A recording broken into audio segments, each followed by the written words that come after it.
What's going on, Lions fans? Welcome to the Pride of Detroit YouTube channel. I'm Miko, one of the lead content creators over at Pride of Detroit. And in today's video, we're actually going to be picking up where we left off in my last video, where we are doing an entire Detroit Lions roster preview, where we are taking a look at certain Lions players and kind of talking about what we can expect from them going into the 2024 season. Now, in my last video, we focused on defensive tackle Levi Onwuzurike and talked about what Levi was able to accomplish back in 2023, and then also looked ahead to what we could expect from him in 2024.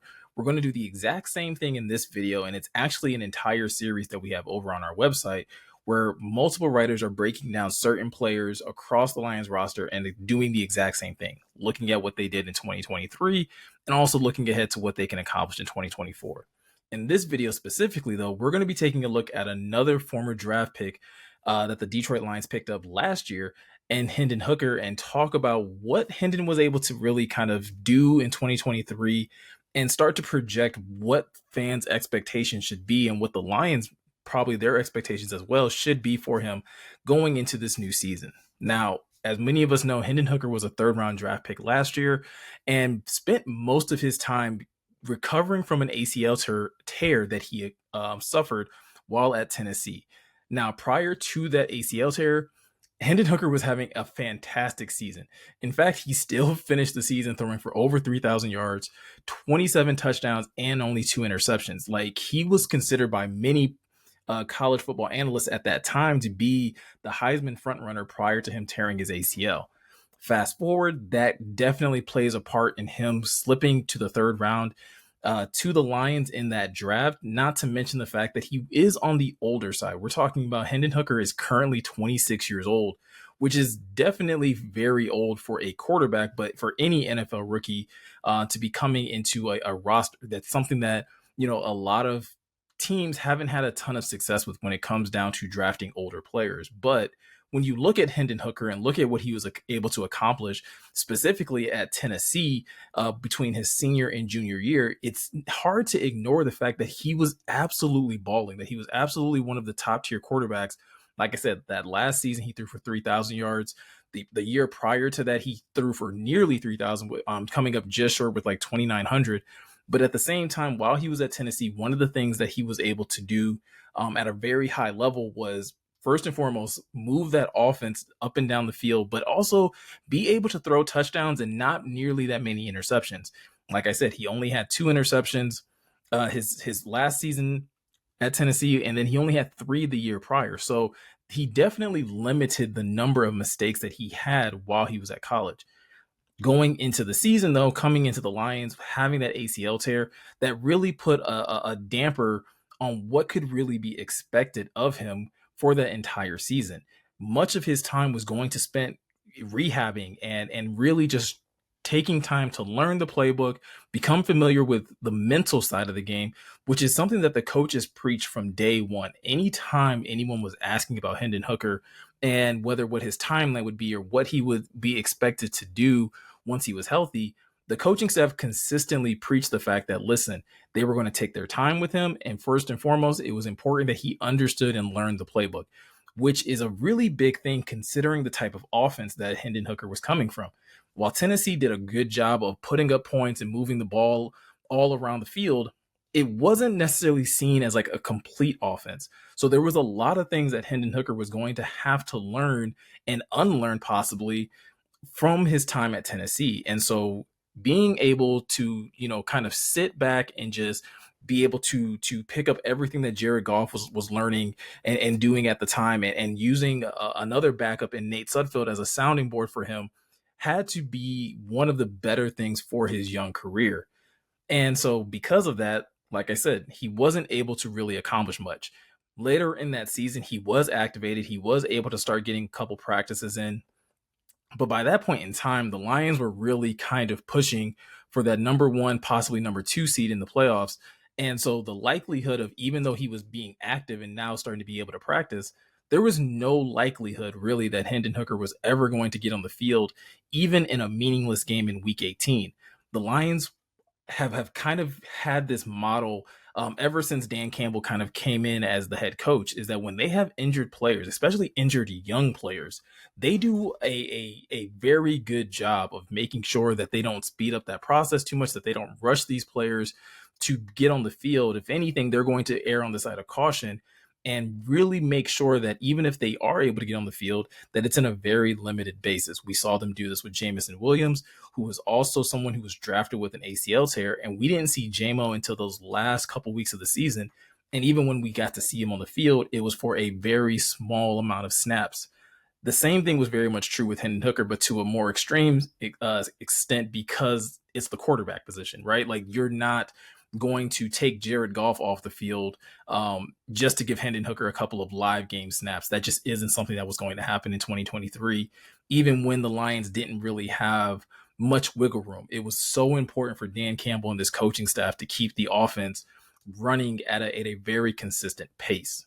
So that was pretty much the expectation, that he would sit, he would learn, he would get, and then he would heal up. And that's essentially what the reality of 2023 was as well. Now we fast forward to 2024, and I feel like the expectations are a little different, but not that drastically different. The Lions just signed Jared Goff to a long-term extension. They just invested a lot of money into their starting quarterback. So any type of feeling that maybe, now that Hendon Hooker is healthy, that maybe he can, challenge Jared Goff, like, a lot of those types of thoughts immediately get thrown out the window.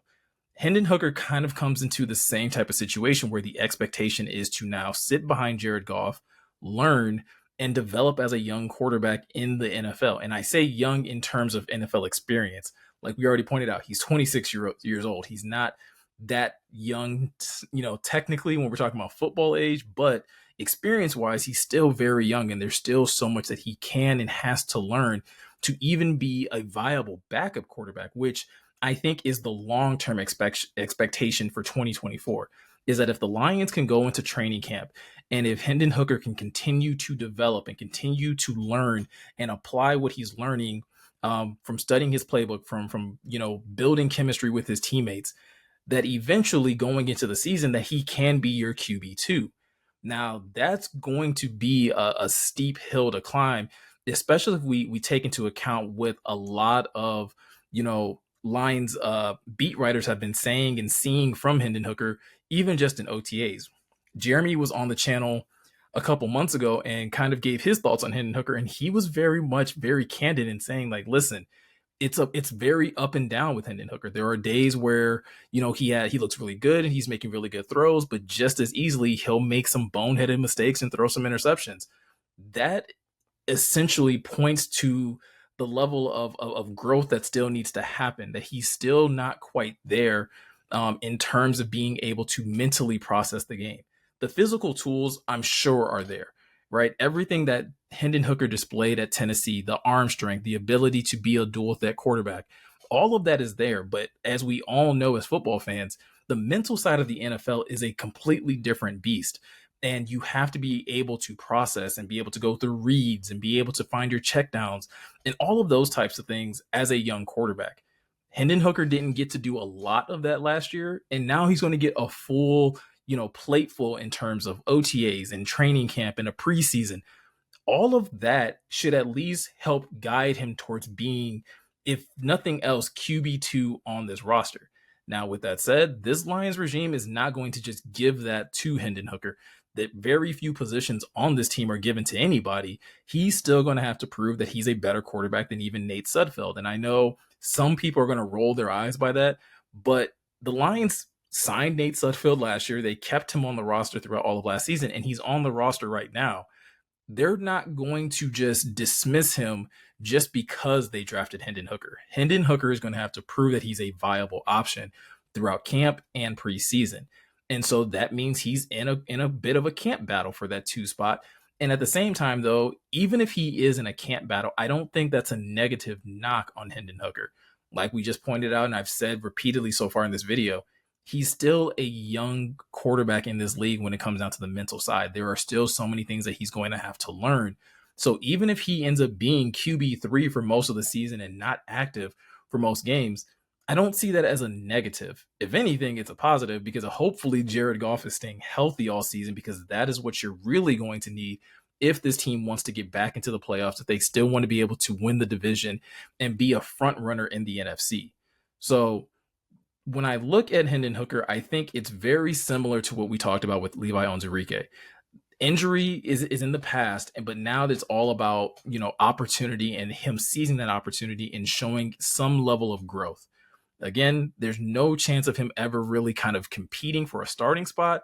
But if he can continue to grow, and if we can start getting updates throughout training camp that he's having more good days than bad days, I think that's something that Lions fans should be happy about for the long term. Again, hopefully you're not seeing the backup quarterback at all this season, and hopefully this offensive line can continue to keep Jared Goff healthy and Jared can continue to play at a high level. But when it comes to Hendon Hooker specifically, it's very much a wait and see and watch him develop type of mentality. And I think that's something that the Lions are very content with. And I think it's something that Lions fans should become more familiar with and more comfortable with as they go through the season. No one should really be clamoring about the QB2 or QB3 position, but it is something to watch throughout camp just to see, okay, how is he progressing? How comfortable is he looking at this offense? How much chemistry is he, building with the other receivers?